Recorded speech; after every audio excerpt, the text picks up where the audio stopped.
on today's episode of Cheating When Love Lies. On this episode, I welcome award-winning journalist and one of the founding editors of Bustle, Rachel Krantz. Rachel is the author of Open, an uncensored memoir of love, liberation, and non-monogamy, a book the Los Angeles Times Electric Lick calls one of the most anticipated books of 2022. Goodreads calls Open raw, gritty, and absolutely wonderful. In our interview, Rachel talks about her very personal, titillating, and surprising odyssey toward entering, experiencing, and ultimately embracing the world of non-monogamy. Even if you're the most binary, monogamous, marry me or die type person on the planet, you can't walk away from this interview without challenging your own long-held definitions about monogamous relationships. Doesn't hurt that Rachel is extraordinarily well-spoken and adeptly explains the complexities of non-monogamy. My one-hour conversation with Rachel is a jaw-dropping, eyebrow-furrowing roller coaster ride of compelling stories and explanations of her journey into non-monogamy.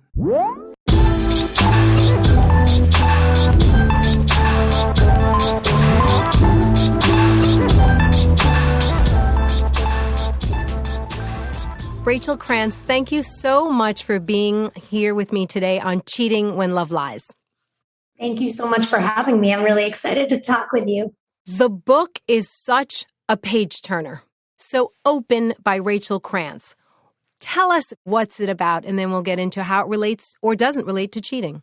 The book is about a lot of things, but it centers around a relationship that I began in 2015 when I met a very compelling, dominant man named Adam, who told me that he wanted to be non-monogamous. And as it started out, he was kind of like, this is just the way I want to be towards someone I'm in relationship with. I'm really looking for, something like a primary partner to share my life with, something kind of traditional in that way. Mm-hmm. But he didn't believe in, restricting others' behavior.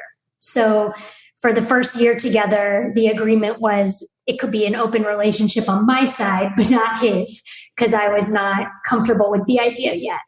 And as I began to explore that, eventually the relationship, I decided to open on both sides, and I began grappling with jealousy and coming into my queerness and discovering the swinger community and just basically going on this romantic and sexual odyssey through exploring the many different ways people are in non-monogamous relationships, including, I guess, as it relates to your podcast, dating a lot of men who didn't identify as non-monogamous, but basically were in practice, dating more than one person at once or cheating. And sort of, the book explores that form of non-monogamy as well, because that's really kind of what it is, right? It's just a non-disclosed form of non-monogamy. It's a non-monogamy that people are hiding.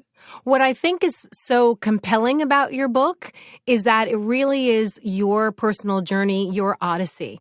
But your book is so effective because it explains all the different facets of non-monogamy through your own personal storytelling. Adam, tell us all about Adam, how you met him and how the relationship began. You mentioned just before that the type of relationship he wanted, but once you moved in with him, things started to change rather rapidly. Yeah. So Adam was a lot older than me. He was 11 years older. I met him on OkCupid on the tails of a breakup, which was sort of my pattern. I had never cheated, but I was a serial monogamist. And so it would kind of be like I'd have one relationship, I'd slowly grow bored and restless and feel trapped. And then I would usually be the one to break up with the person. And then I would fall into another relationship and kind of repeat the cycle. How old are you-ish? In your 20s, 30s? I was 27 when I met him. So you're in your 20s and you live in a New York metropolitan area, shall we say? Yeah, I did then. I lived in Brooklyn.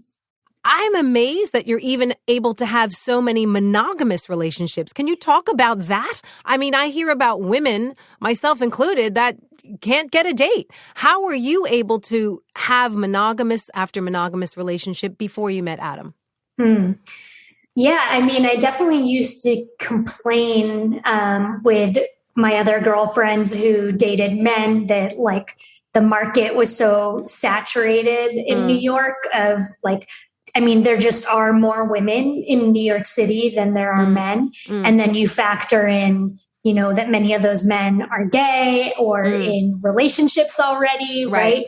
And you're left with sometimes slim pickings. So I was dating a lot of guys who had a lot of redeemable qualities and were cute, but were also, you know, pretty immature. The relationship that I was in before I met Adam, I say how like he didn't even have curtains. So when I met Adam, I was just so impressed that he was like, you know, not a hipster man child, basically. Like, I was like, wow, he has a vase. He has a clean couch, you know, like these really basic things were very impressive to me. In terms of how I found the other relationships, I mean, I think I've just always been very motivated by love. I've been, you know, lucky that people seem to want to attach to me and I to them. So I think maybe because I already had a lot of these polyamorous tendencies in me, it's never been particularly difficult for me to find things to love about people, even if we weren't the most compatible. So like a lot of people in my 20s, I was getting into relationships and falling in love with people who were not really what I wanted in the long term, but I would just find so much lovable about them. And so we would, you know, get into a monogamous relationship because that's what you do. So I think that's why I kept being in relationships over and over. I would kind of just attach. You talk about loving people easily. And in the book, you talk about even in middle school, when you were younger, that you had relationships with girls at that time, although in your teens and 20s, you were more so heterosexual. Tell us about your experimentation with girls at a very young age. Yeah, I mean, I think that it was mostly unconscious. When I was younger, it would be like, oh, why am I getting that, you know, tingly feeling from seeing that in a TV show or whatever. And I didn't really know what that was, or from, you know, changing in front of friends at a sleepover. And I would have these kinds of different relationships, but it was easy to label them just, you know, close friendships, which a lot of times they were very fluid in that way, flirtatious, but platonic, or all these lines were kind of blurred, very affectionate physically with female friends. I feel like especially before college, that was somehow more normal, of just like we'd cuddle a lot. And even if they weren't queer, that was like something people seemed to do more when we were younger. But yeah, it wasn't until I was like 22 that I went on some dates with women and had sort of my first sexual experience. Let's go back to Adam. Yeah. You are with Adam and the relationship starts to change. What happened? Well, it was very incremental because the dynamic we fell into naturally with our personalities was really a dom-sub dynamic. So this was not just my first non-monogamous relationship. It was also my first real intense power dynamic. And I realized that I really liked that. We fell into what's called a daddy-girl dynamic, where, you know, the daddy is maybe not like violently punishing you, but there's a lot of rules around the house. They're sort of correcting you all the time. Be specific. Like rules like what? And now, a word from our sponsor. For women who suffer from any of the broad range of postmenopausal symptoms, who want safe and effective non-drug solutions they can trust, only Bonafide creates proprietary natural medical products that have earned the uncompensated recommendation of over 8,300 doctors to their patients on an ongoing basis. Bonafide was created to give women an alternative to effectively relieve the symptoms that accompany hormonal fluctuations within their body, because every woman deserves to find relief without compromise. They got a lot of great products, but Ristella caught my eye because Ristella provides powerful, hormone-free support for sexually active women who want to enhance their response to sexual stimulation. It shows increases in orgasm and physical arousal without those hormonal side effects. And bona fide products are clinically validated. The ingredients in every bona fide product are the result of thorough research, development, and clinical trials, resulting in every product being scientifically validated. And safety is their top priority. All products are made with safe yet powerful ingredients, completely free from hormones and without any alarming side effects. Give Bonafide a try today. No hormones and no prescription required. Real relief without compromise. To get 20% off your first purchase when you subscribe to any product, go to hellobonafide.com and use promo code CHEATING. That's hello, BONAFIDE.com and code CHEATING for 20% off at checkout. So there was, I would use the incorrect dish rag. I would put the toilet paper on in the wrong direction, which I didn't even know was a thing. Me either. Fingerprints on the mirror. And, he wouldn't be mean about it when he corrected me, but he would always correct me. And sometimes it would be punctuated with a spank or something like that. He would say a lot of comments about taking care of me and that he was sort of rescuing me from the confusion of boys, as he put it. And the thing that was confusing is that a lot of these things turned me on, and they're both warning signs of potentially abusive dynamics. When someone talks a lot about rescuing you, that they're going to be the one to take care of you, that you move in really quickly, you start kind of adhering to all their rules and preferences. These are some pretty standard warning signs of a potentially future unhealthy or even abusive dynamic. But there are also potential dom-sub dynamics. So it's very confusing. Right. So how does one know the difference between dom-sub and potentially abusive? Yeah, it's an excellent question, and something I really try to show in the book and have experts contextualizing and providing tips and resources for how to figure out what your boundaries are and what to do if you find yourself in this kind of situation. Can you give us 2 or 3 ways that would clearly distinguish the difference? Yeah, I think one difference is you should be able to talk about it. And that's what ended up being missing in our relationship, was that he kind of didn't respect BDSM. For those who don't know, just like I didn't, BDSM stands for bondage, discipline, dominance, and submission. He said it was kind of artifice, that people were pretending. And in real ethical BDSM, you can always talk about things. Boundaries are important. Consent is important.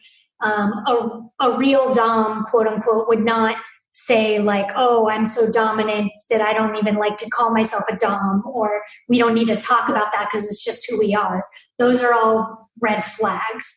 And also a red flag is if the sub feels like they can't say no and they feel anxious all the time. So a sub might feel happily nervous in a dom-sub dynamic of oh, maybe I'm going to mess up and he's going to correct me. But they shouldn't be feeling, as I start to in the book, anxious all the time, or they have to adhere to the dom's preferences, or they can't say stop to certain behaviors without being emotionally or otherwise punished. So basically they should feel like they have the ultimate consent, and that safety of trusting that allows them to more fully submit. Mm-hmm. What would be the repercussions between you and Adam when you didn't submit? A lot of the times it was basically subtly, emotionally withdrawing or sexually withdrawing. He would. Yeah, he would. So sex in the end was sort of withheld, and he would say, that it was because he didn't feel free enough, even though he was at that point dating many other people. Basically the goalpost was always shifting, and it was like I had to keep pushing myself in the direction that he deemed best, and that I was never exactly sure what that was. There's this feeling that the ground was unsteady, but that I was always or often falling short. I remember at the beginning of the book, you tell so clearly how in my mind, I saw Adam as someone who's about 10 years older than you were at the time, manipulating the relationship. And it was slow and it was progressive.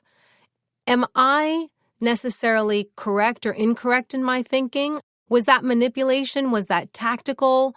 Or was that someone just, as you're saying, as an older gentleman taking care of you? I think that it was both. And you're correct that it was, there was manipulation and it was incremental. And as the book goes on, describing how the relationship went on, it gets more and more obvious and dangerous, really, in terms of it intensifying, as often does in those dynamics. But I also learned afterwards in researching that these types of relationships where there's a lot of gaslighting or emotional abuse tend to follow some very specific incremental patterns, like the love bombing at the beginning, as it's called, where you feel completely swept off your feet and rescued and under their wings. And that's kind of what establishes the dynamic. And that's the place that for the rest of the relationship, you're often trying to get back to, because you got this intense, like never before feeling of being so loved and so cherished. And then sort of very incrementally, it gets taken away. Is taken away. And I think that the thing that was very confusing about it that I try to depict in the book is that I knew it was happening, and I knew a lot of the warning signs because I'd literally edited articles about this in my time as an editor at Bustle. But I felt like, well, for someone to be manipulating me, he has to be like trying to hurt me, or he has to be like plotting it somehow. Don't you think he was?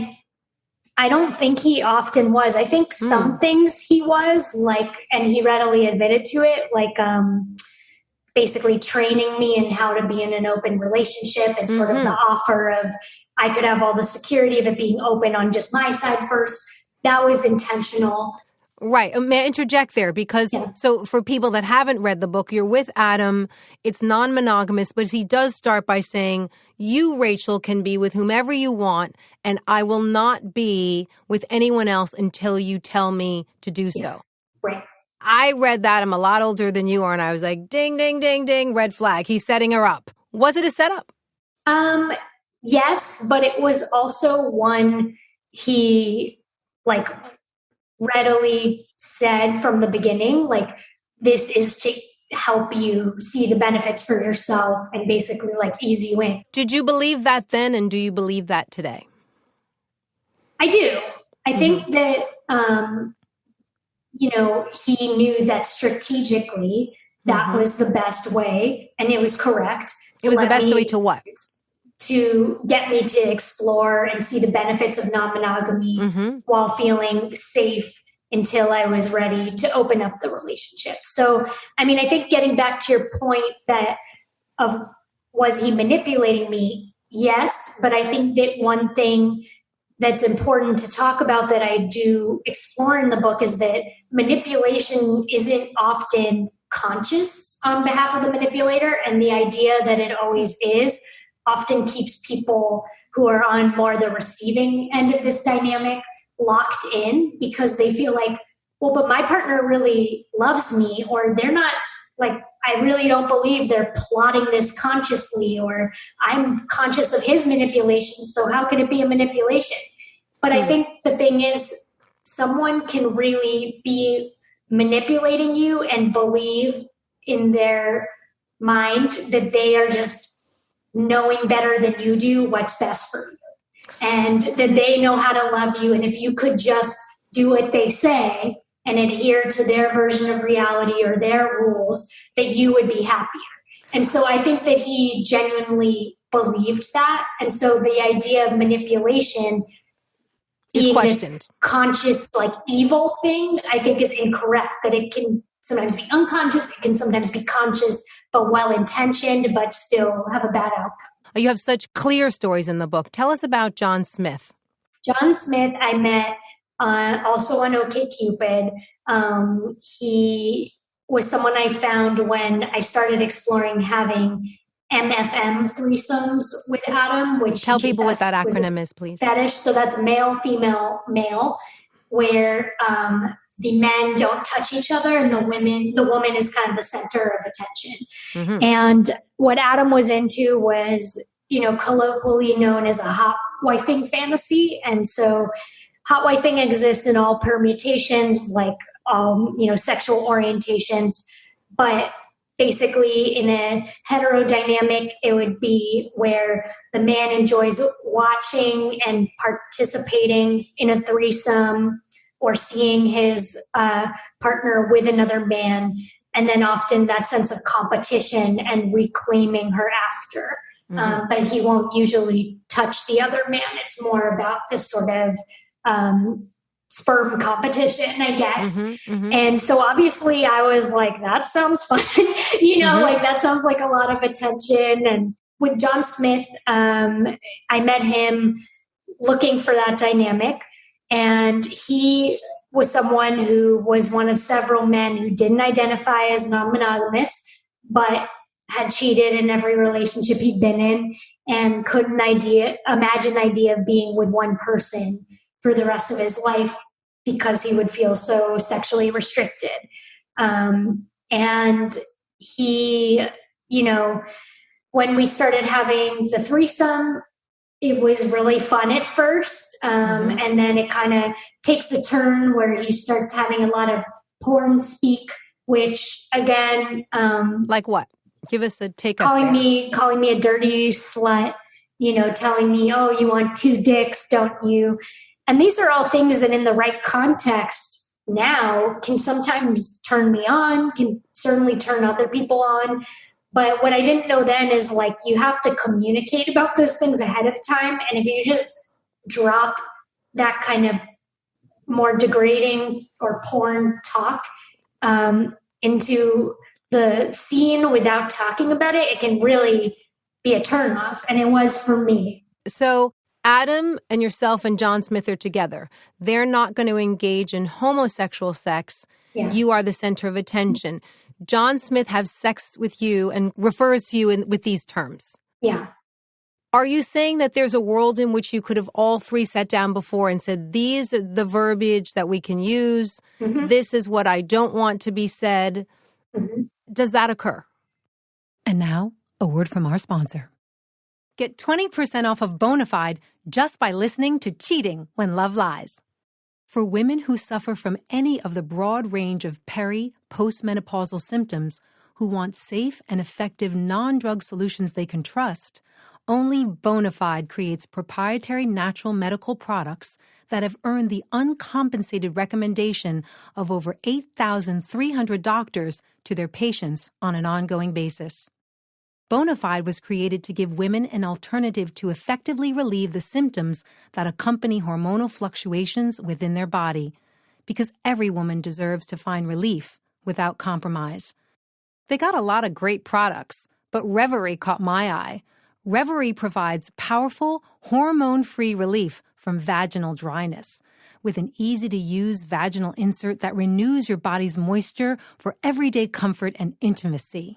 And Bonafide products are clinically validated.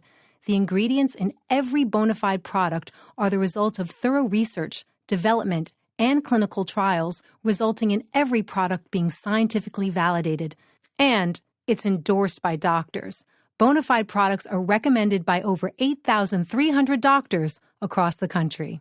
Give Bonafide a try today. No hormones and no prescription required. Real relief without compromise. To get 20% off your first purchase when you subscribe to any product, go to hellobonafide.com and use promo code CHEATING. That's hello, BONAFIDE.com and code CHEATING for 20% off at checkout. It does occur. And for people who are more experienced with kinky sex, that's like a good practice, at least to have some conversation around boundaries, or if you really have any words or things you don't like, to communicate that ahead of time is a really good idea. How did it make you feel when he started using those terms with you? How did you feel? Because now you're having sex with him in front of your partner and he's referring to you with these terms. How did that make you feel at the time? I felt like turned off.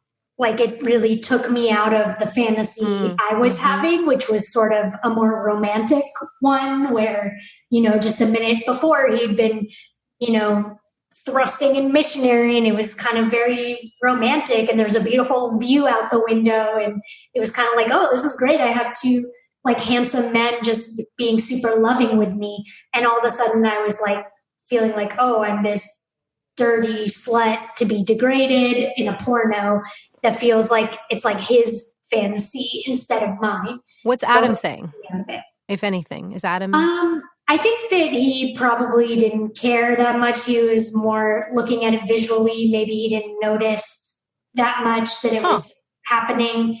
I think that one thing I depict in that scene is that I was still at a stage where I felt this internalized obligation that the show must go on. So even though it was really bothering me in my head, I was still kind of moaning. I was still worried about why I couldn't come, like worrying about letting them down instead of my pleasure. I think that now, these several years later, as a 34-year-old instead of a 27-year-old, I would be like, hey, I don't like that. Like I would feel much more experienced and confident and probably more concerned with my own pleasure. But because I was so inexperienced, I was still, in this ironically scenario that was supposed to be all about my pleasure, it kind of still was about double the performance anxiety for both of these men, that I was worried I was letting them down if I didn't have a good time or come. How does that scenario end? Yeah, it just ended. I didn't come. He did. We, stayed for a little while, then left. And then when we went home, that's when the real part I was sort of most in it for, the reclaiming. What's the reclaiming? What's that? A very intense experience of feeling very, very dominated and cherished and sort of taken and claimed. So he would become very effusive with his language of just like, you're my woman, I want to marry you. I want to put a baby in you. Like he would say all these things of just sort of wanting to own me and possess me any way I can. Was he having sex with you when you went home, or he's simply saying that? No, as he was having sex, and he would just be kind of insatiable, very intense, a lot of like eye contact. Just like a very intense experience. Was it difficult at that time? Because I know that you do go on to learn more about your sexuality through sex parties. But at that time, if I believe it was the beginning, was it difficult to have sex with John Smith and then again with Adam? Or was that the pleasurable part to you, the part that you were being reclaimed? Yeah. With John Smith, it was not hard to go back to sex with Adam. And in fact, it sort of reaffirmed my attraction to Adam because I was like, he doesn't say stupid stuff like that. And like, he can read the room so much better. He felt like, if it was a competition, he so clearly won. But in the next chapter, I describe another threesome with someone named Liam, who becomes a regular character in the book. Well, wait. You have to describe. So in the book, Liam is hot. Liam, what happens? Yeah, so I was just super taken with him. He was like my definition of ultimate handsomeness, but also, the kind of holistic definition of that. So like, wait, what's that? Definitely smart and, a writer and kind and kind of very attuned in the conversation, right? Like putting in those kind of sexually tense pauses in a very natural way. He just had that je ne sais quoi, that some men really have. And how is Adam standing up to that? I mean, Adam was sexy, but I found him less maybe physically sexy than Liam. And that was the first man I met who I was like, oh no, I'm not sure like if he's quote unquote winning. And then also once we got naked, Liam also had like a very magnificent member. So that was also like adds another level of just like, oh my God, he's very, very well endowed and good in bed and all of that. So how does Adam react? Okay, I mean, Adam can't be totally, unconscious. He sees that sounds like a great looking guy, with a rather large, penis. Mm-hmm. And he knows you, so he can see that you're very turned on. What's going on with Adam at this point? And now, a word from our sponsor. When CBD came out, we all wanted it to be just like cannabis, but it wasn't. It helps with some things, but you didn't exactly feel it. CBDX.com felt the same way, so they went all in on Delta-8 THC. Prepare to have your mind blown. This is a federally legal form of THC, and you will absolutely feel it. They got tasty flower, which is just like the cannabis you know and love. They have strong but discreet vape cartridges, absurdly potent gummies, and even pure concentrates. You are going to feel this stuff. So never drive or operate heavy machinery when you're using these products. And they will show up as THC on a drug test. Go to CBDX.com. That's 4 letters, CBDX, and use the code CHEATING, and you'll get 20% off and a free gift.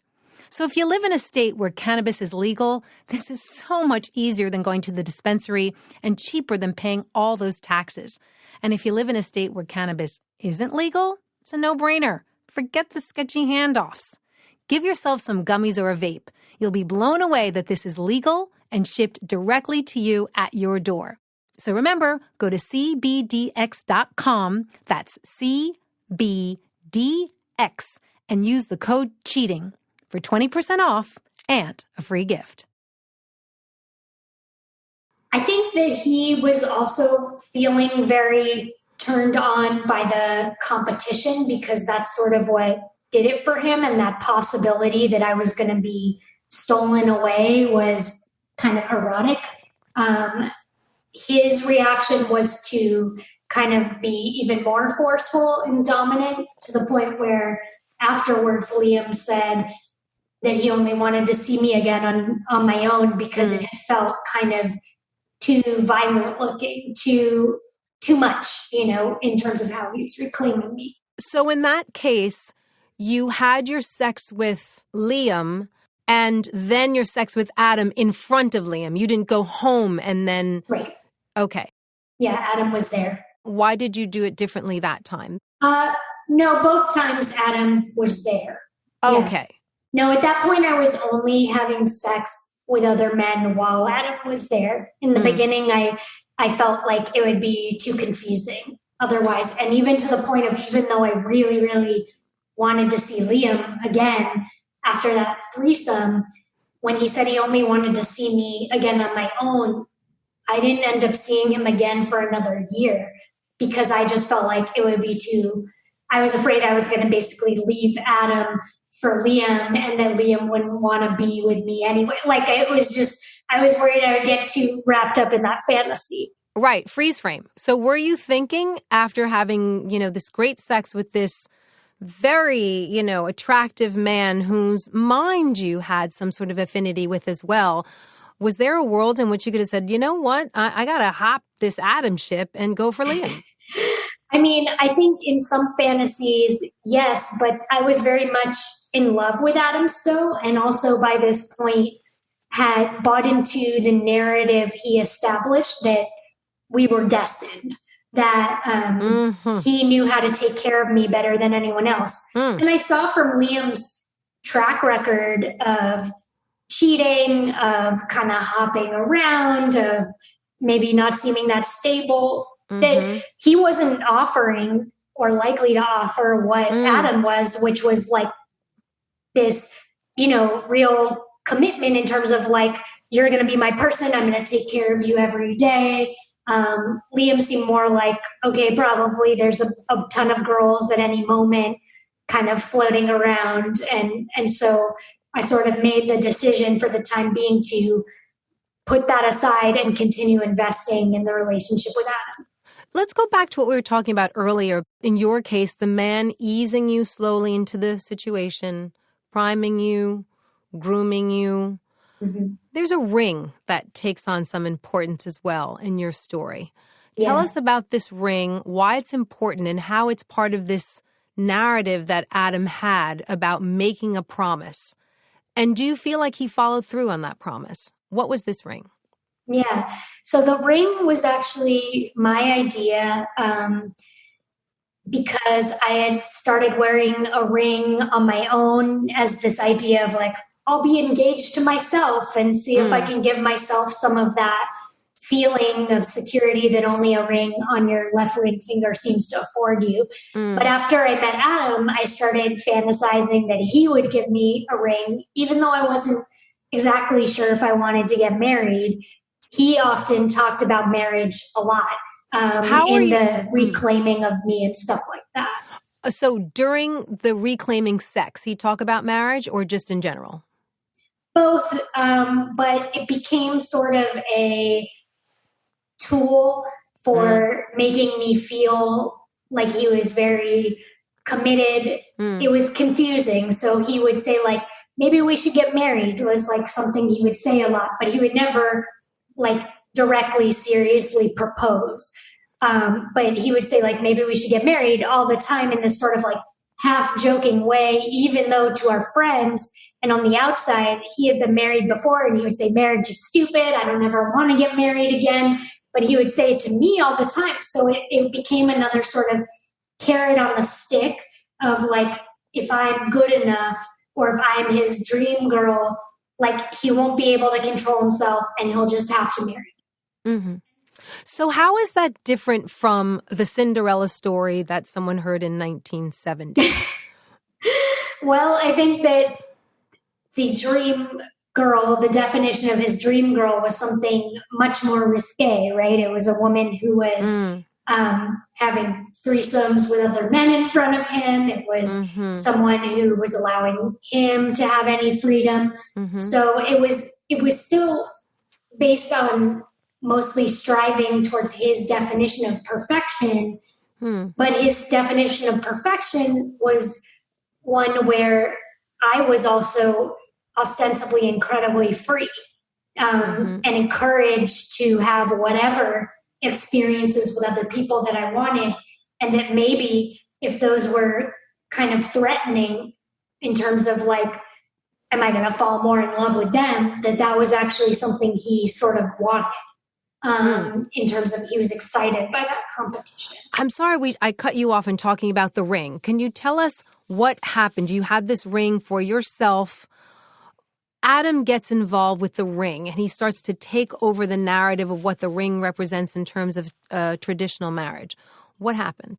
When he suggested we get domestic partnered, and he suggested that seriously, and then he said, and then we can get married. I said, okay, but I want a ring. And I'm sorry to interject, but I have to unpack so much that happened there. Why a domestic partnership preceding a marriage?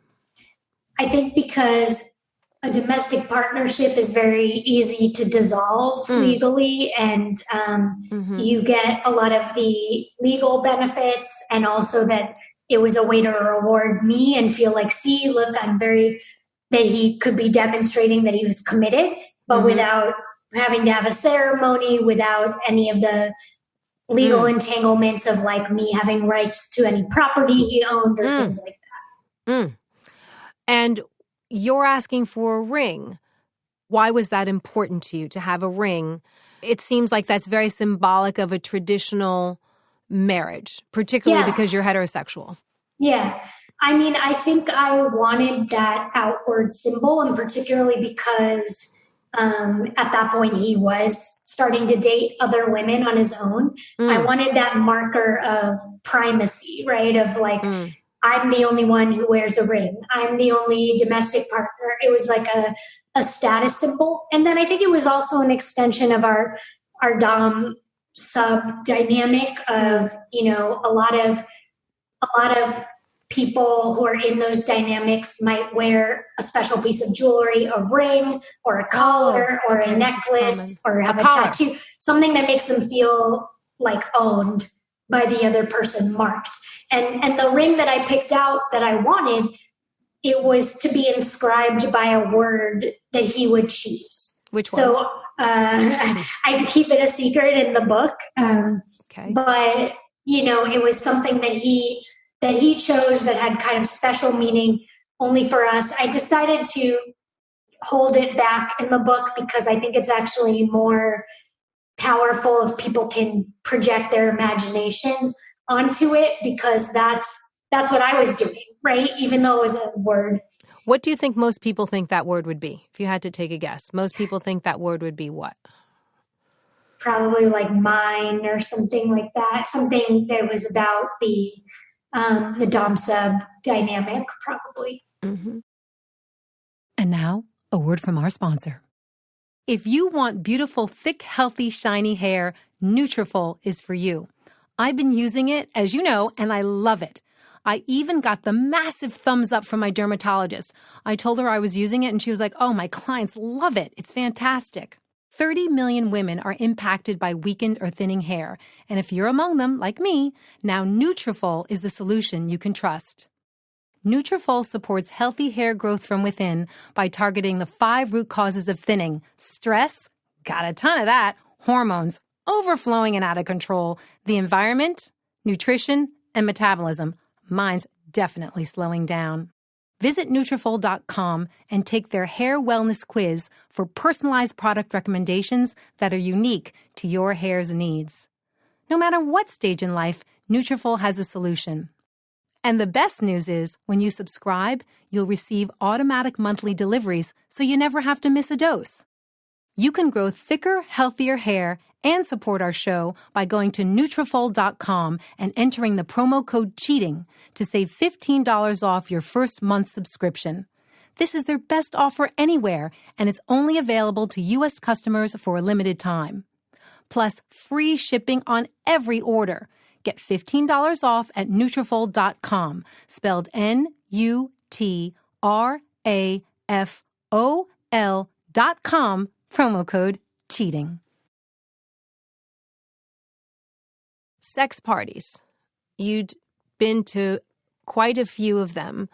Tell us about the first one. How did that come about? And is that often a part of the non-monogamous relationship? Are sex parties just part and parcel to what non-monogamous people do? Sometimes. I mean, not all people who identify as in a non-monogamous relationship go to sex parties, that's for sure. Some people really don't like that at all. And also some people who go to sex parties would say they're not in an open relationship, but they only do sex parties, and they might just enjoy only having experiences there, or they might enjoy only watching or only being watched and not do things with other people at all. So at that party, I saw sort of the full gamut of that, of some couples who were not touching other people, some who very much were, some who only did things together, some who did things on their own. I think that I was surprised that many of the people were better looking than I expected. Why was that surprising to you? I think I had heard that a lot of the times when you go to these things, it's like never the people you want, or that people, might be all like the people that can't get anything know they'll get something at a sex party. Exactly. That's not the case? At least at this one in New York, it was it's New York. Good-looking people. Yeah, it looked like Brooklyn. That's how it is. It looked like any cool party in Brooklyn, basically, and was more diverse than I expected to. Diverse in what way?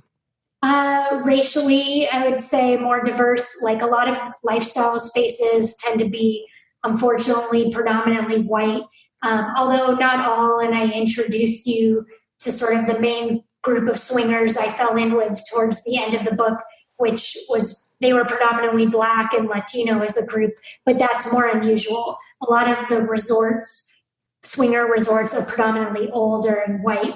But this party, I would say, was a pretty Brooklyn-like mix and was probably people from mostly 20 to late 40s. Why do you think that these swinger resorts and parties tend to be predominantly white and older?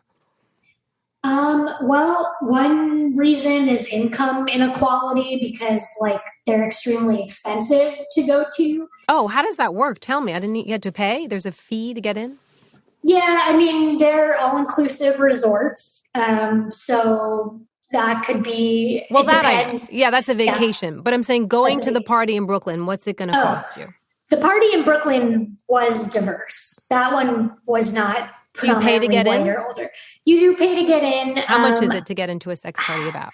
I don't remember exactly, but it was definitely not more than $100. And I would say probably more like $50. You had to do a short application to get in, to kind of say why you wanted to be there. What did you say? Why did you want to be there? I said I wanted to be there because I had always been curious about attending a sex party, which was true, because I was curious about exploring my bisexuality, which was also true. And I had heard that those spaces were an easier way to do that. I hadn't had much luck with dating women in terms of finding women who wanted to go out with me. And I also said because my partner wanted to go, which was another reason that was absolutely true. You and Adam go to LA. What happens in LA and how does that market change for your dynamic?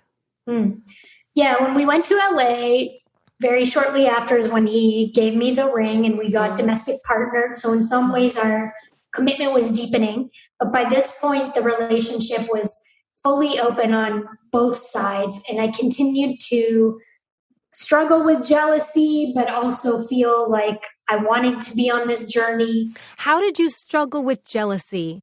Tell us the story about jealousy. Was there a story when he went out with someone? I think there was someone named Leah. Right. Leah. Leah became like the most regular partner that he saw. They started dating in New York, but they kept dating after we moved. She came into the relationship because you said to Adam, okay, I've had partners, now it's your turn. Yeah. What made you decide to finally allow him to have other partners? I guess it felt unfair that it was only open on my side and that I was getting to enjoy these things when I knew he wanted to and couldn't. I think I also had internalized his narrative by this point that being open was the more evolved way to be, was the more loving way to be. And it certainly felt true at the time because, every time I was allowed to have these experiences, especially on my own, I would return to Adam feeling even more loving, even more committed, because I was like, wow, he lets me still have this freedom and this feeling. And I'm not having to choose between, having someone who I'm part of his family and we live together and all these more traditional things and getting to have butterflies and potentially fall in love with new people again and all this stuff. So I wanted to be able to be generous in that same way with him. Was that always your sentiment after he, quote unquote, allowed you to go have sex with these other men or women? Did you always come back home to Adam feeling, wow, I'm so lucky that I have this person that allows me to be with him as well as other people? Or was there ever an occasion where you said, does this guy really care? How could he let me do this?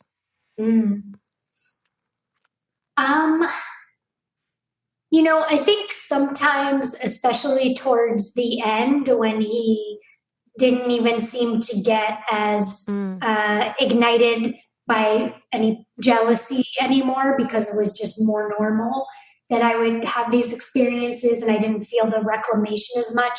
Then I started to question, does he care? But in the beginning, it did always make me feel very reaffirmed in the relationship. And, that's still true in my, current primary relationship with someone else. When I go and have experiences with other people, returning to him makes me feel all the more reaffirmed in the relationship and loving and amorous, because I just feel like, wow, this person trusts me so much. They're willing to experience some discomfort so that I can have this freedom. Like it is very reaffirming, and it's a hard thing to totally explain until you've experienced it, probably. What's your mom saying, or your parents? My mom is, luckily for me, very supportive. My dad too, really, although, he doesn't know all the details and hopefully won't read the whole book. Although, if anything, I have the unusual problem of my parents, don't have very great boundaries all the time. And their default is more just to read everything and not care. Why wouldn't you want your dad to read the book? I mean, it is called Open, and it's very open. Yeah. Why wouldn't you want him to read it? What about that book? What's in the book that you don't want Dad to be aware of? I mean, I think I will want him to read parts of it. I'll just have parts I suggest he skip. Which parts and why, if I may? I think it's not that I'm ashamed of any of it. It's just that there's certain things of I don't necessarily need him or my mom really, but there's something that feels creepier about it with my dad's imagining specifics of my orgasm or graphic sex I've had or my pussy or something. I think also because I depict a daddy-girl relationship at the center, that even though I think it's very clear to most people who know about that kink that it's not literally about wanting to fuck your dad in any way, or even traditional, in my case, it's not about incest play of really imagining that person's your daddy. It's a term that people use to kind of connote a more loving domination. But still, it's a little awkward, I think, to have him reading that for just, from a terminology standpoint even. And now, a word from our sponsor. I'm Martin Kove, Sensei John Kreese from the Cobra Kai TV series and the Karate Kid trilogy.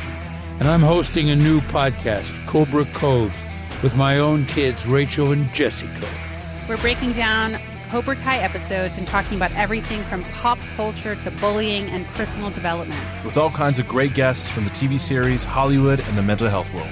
Listen to Cobra Coves now at Apple Podcasts, Spotify, and Podcast One. Do you have a problem with it? No, Sensei! Dad. You talk about your parents. Are there other situations where you feel like this could backfire? Friends, jobs? Are you concerned about that at all? Yeah, definitely. I think there'll be all kinds of possible fallout that I'm not, I just don't know what's going to happen, right? I'm hoping that overall the net is positive, and I feel like I'm very lucky that I have the kind of job and career where this could potentially not destroy my life, but actually help launch my career even more.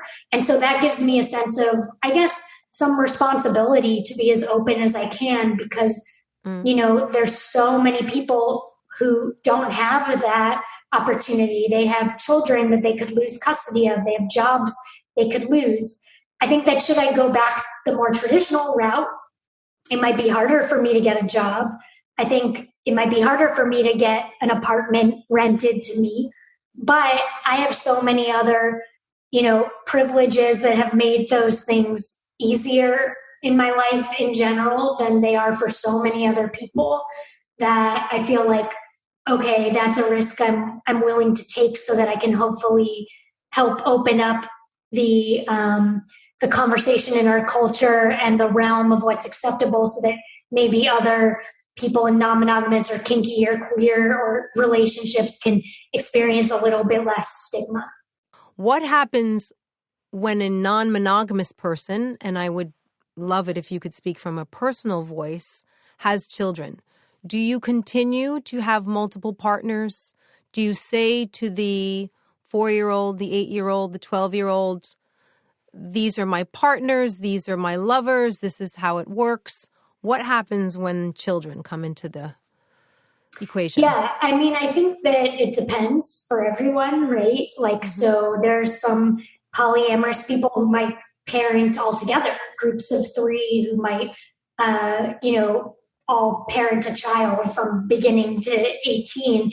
And even in some cities, that's now beginning to be recognized as legally that 3 people could have parental rights, which is really positive, I think. For others, they might pull back more on dating non-monogamously. It really just depends on the people.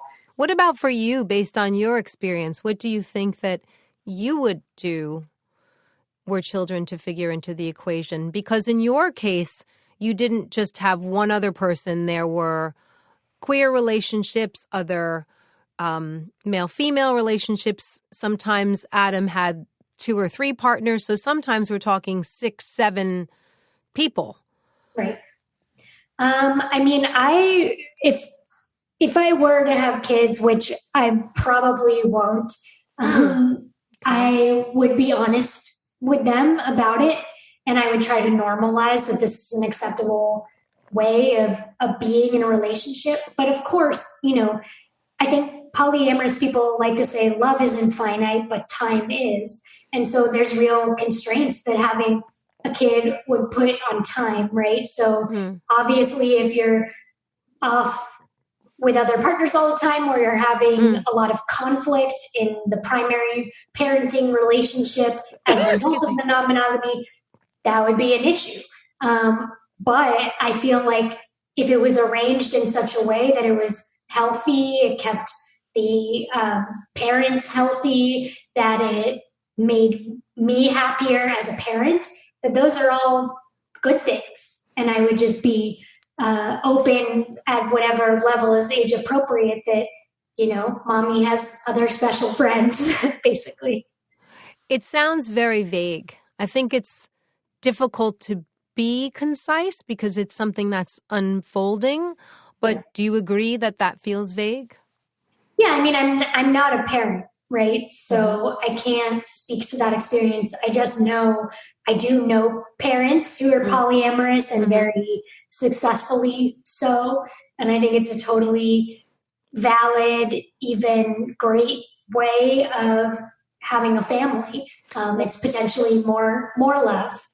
Well, you said it's a great way and a potentially better way. What about it could make it potentially better or greater? I think in cases where the parents would otherwise be cheating, right? And so the kid is absorbing feelings of tension and secrecy and betrayal, has the sense that the parent is hiding something, even if not as directly from them, it's also hidden from them and they can feel that on some level.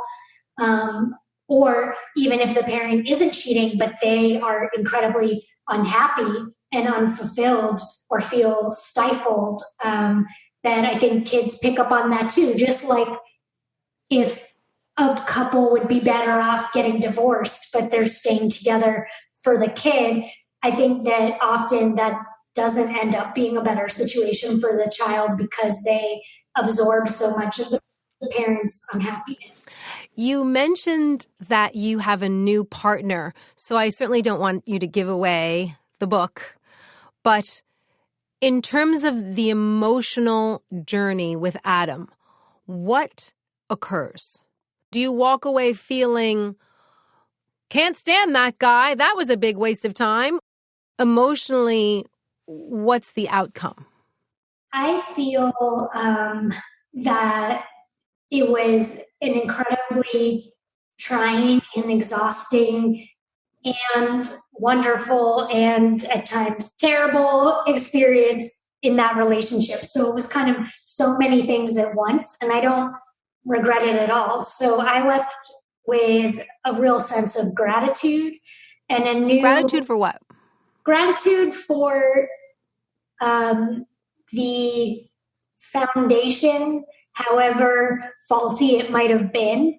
And when you say foundation, what do you mean? What represents the foundation? The foundation with Adam for exploring non-monogamy and basically coming to realize in myself that this was a way I want to be in relationships going forward in some way. So even though I had a very negative experience in certain ways with Adam and in terms of certain betrayals that came to light, to the point where a lot of people would be like, why would you still be non-monogamous?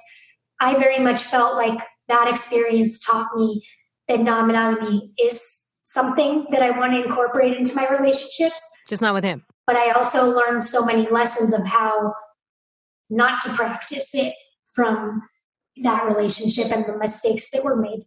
Are you going to continue with a non-monogamous lifestyle forever? As far as you know, I mean, you're still young, but is that what you believe that your future will be? Likely some form of it always going forward, but I'm very agnostic about my future, you know, and anything like never or always as a concept. I just think you have to be very humble about how life can change. And so as it is now, yes, but like we talked about, who knows if I did have kids, would that change things? Maybe for sure in some ways. If I got very ill or if my partner got very ill, if I suddenly lost all sex drive, all these things can happen as you age and can change the equation. But as it is for me now, I know it'll always be a conversation in any relationship I have, and that likely, you know, I will need some degree or want some degree of non-monogamy in my relationships moving forward.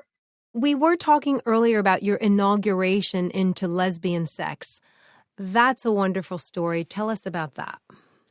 Yeah, well, I met a woman named Miranda, and I just really became enraptured with her. She's beautiful inside and out, and we were friends first. And we met because we had both dated the same guy. And while she was dating him, but I no longer was, we had a threesome. And that was my first experience. And then after that, I went on to have experiences with her alone as well. While you were with Adam? While I was with Adam, yeah. And we're still great friends. She's, you know, I don't want to ruin the arc of what happens with her because it's a kind of interesting surprise at the end. But yeah, she's still a very close person in my life and helped me realize that yeah, like I really do love women as well. And it's not just some, you know, imaginary thing that I was often kind of belittling in my head or almost gaslighting myself about of like, you're imagining it or it's not real, you know, or you're probably just wanting to be unusual. And like I would say all kinds of weird things like that to myself that I later learned is quite common for bisexual women to kind of talk to themselves in that way, because both the gay and straight communities tend to belittle bisexuality as, you know, not real. And it's often much easier for women who also like men to fall into relationships with men because that's what's socially accepted more. That's more easy to find. Right. And so it can lead to a sort of inertia where you have a bisexual woman like me who spends a lot of her early dating years only having boyfriends. And then she starts to feel like, oh, I must not actually be bisexual because I only have had boyfriends. And then no women want to date her because she's only had boyfriends. And so they think she's just not really bisexual. So I learned that's common. What about jealousy? With all of these dynamics, jealousy must reign to some extent. Yeah, it's definitely the most challenging aspect of non-monogamy for me. I think it was, in retrospect, very exacerbated by two things. One, that it was my first time at the non-monogamous rodeo. So I was just adapting to all of it. It was all very new, unlearning a ton of cultural messaging in terms of what love and commitment mean. Everything in our culture conditions us to believe that your partner being with someone else is a betrayal, and it means they don't really love you or that you're not good enough. And so non-monogamy, you really have to work to sort of counter that narrative with a totally new one that doesn't have much support from our culture. So it's a very difficult process in and of itself. But also, I think jealousy is very difficult for me in that relationship because I was trying to do all that while in a dynamic with someone where they had almost all the power, where they were often belittling my jealousy as immature or unevolved or stupid or not real. And so it's very hard to feel safe under those conditions, right? Because there wasn't a fundamental feeling of safety or respect that you really often need to explore this. On a very simple level, if you had to describe jealousy for you in your personal stories, how did jealousy feel to you, and how did you get past it in a very concrete way? Do you have an example of where you felt very jealous of someone while you were with Adam? Well, there was this Leah, and I think we can intellectualize it, but isn't there a point where it's just very heartfelt and very visceral, and no matter how much sort of cultural validation or invalidation there is, at the end of the day, do you ever just feel plain old jealous and having your heartstrings pulled by seeing your partner with somebody else, or imagining that your partner has emotional feelings towards someone else? Definitely. Yeah, definitely all those things. It was very visceral. I had an upset stomach a lot of the time in the beginning. So my body even ached like I had the flu. Very intense physical, uncomfortable symptoms.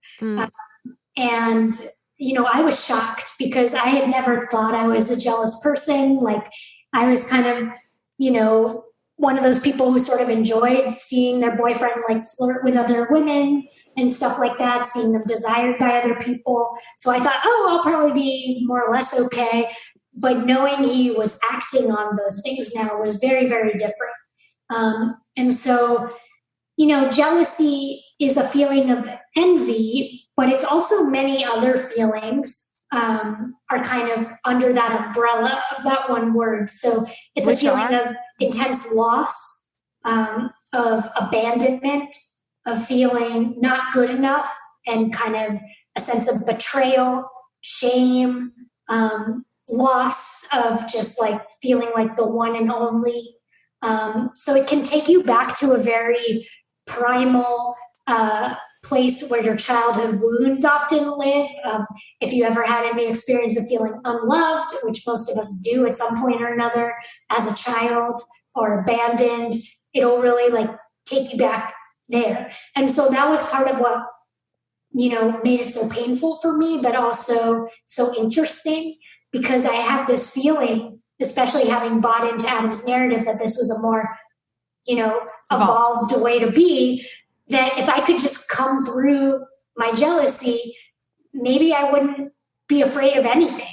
And maybe I would kind of work out all this trauma on a very visceral level that sort of needed working out, that if I could kind of see, this doesn't mean I'm not good enough or unloved or being abandoned.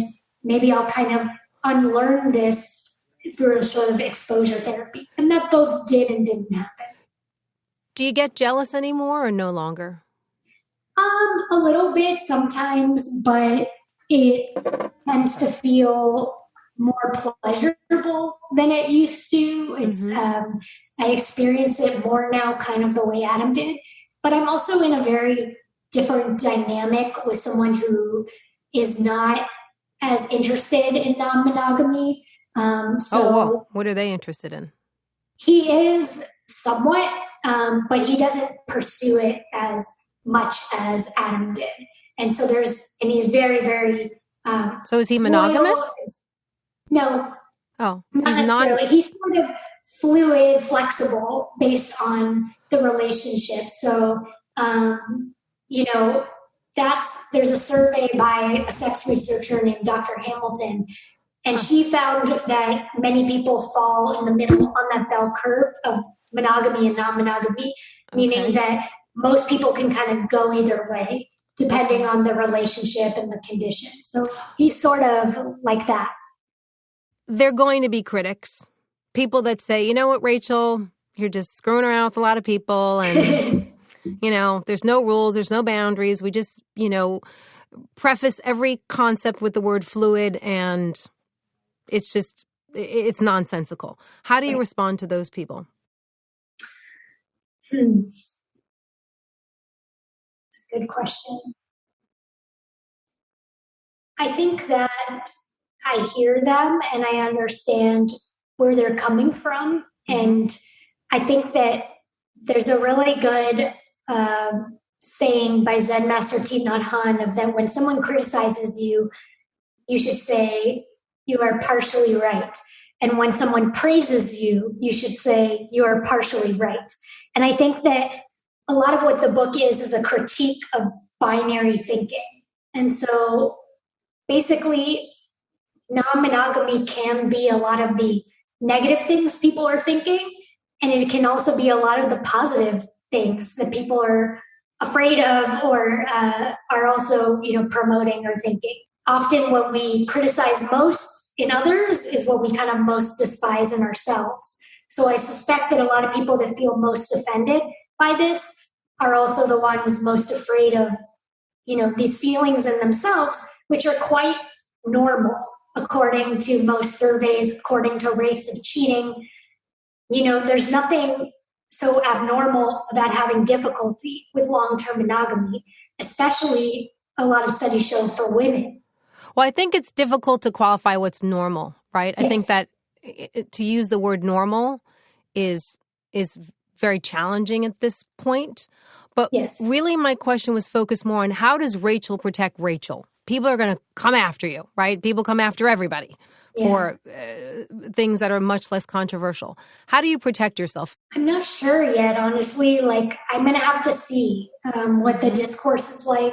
I could see it going anywhere from I have to go off social media altogether because the trolling is just too intense and getting to me too much, to maybe it's not as bad as I expected, or the trolls don't bother me as much and I can engage. So I'm really not sure how it's going to go, and I'm just going to do whatever feels right ethically and emotionally for me. What's the future of this? Is this the way the world is going, in your opinion? I see non-monogamy gaining popularity because more people are willing, like me, to be out about what they're already doing. And it's becoming less stigmatized. And also because women especially are coming to understand that maybe the traditional script as it's been written, mostly by men, around what long-term love looks like isn't working for them, or it's leaving them sexually bored or deprived, and they're looking for alternatives. And so as women have more autonomy, hopefully, over their own bodies, over birth control, more financial independence that helps them live more independent lives, that I think you'll see more of us potentially saying, wait a second, maybe I want to write my own happily ever after. Could the happily ever after ever be, in your opinion, in a monogamous relationship? Definitely, yeah. If it's both those people genuinely what they want and they're both choosing it consciously, I think that's great. I don't think monogamy is a less evolved choice or, inferior in any way. I think the distinction just has to be that it should be able to be a conversation and it should be a conscious choice that people are making rather than the default mode that people feel like they have to be in that might not actually be best for them or their relationship. Is there some sort of last final statement that you'd like to make about your book or about yourself? Great. Thank you. I mean, I think I really appreciate any support of the book. You can buy it wherever books are sold. There's also a audiobook version read by me, which is pretty fun because you get to hear, exactly how I mean the jokes to land and sort of all of that. And I really appreciate anyone following me on Twitter, Instagram at Rachel Krantz. And just in general, reaching out with any kindness is much appreciated. If my book ends up meaning something to you that's beneficial, I really love to hear it, and it helps fortify me against, some of the criticism. So don't hesitate to reach out if you have anything kind to say. Okay. Thank you so much, Rachel Krantz, Thank author you. of Open. It is a page turner. That much I can promise you. Thank you so much for coming in. Thanks so much for having me. This was really fun. Thank you. Thank you for listening to Cheating When Love Lies. Please remember to rate, subscribe, and share. I always love to hear from you at jillianhamilton.online. See you next time on Cheating When Love Lies.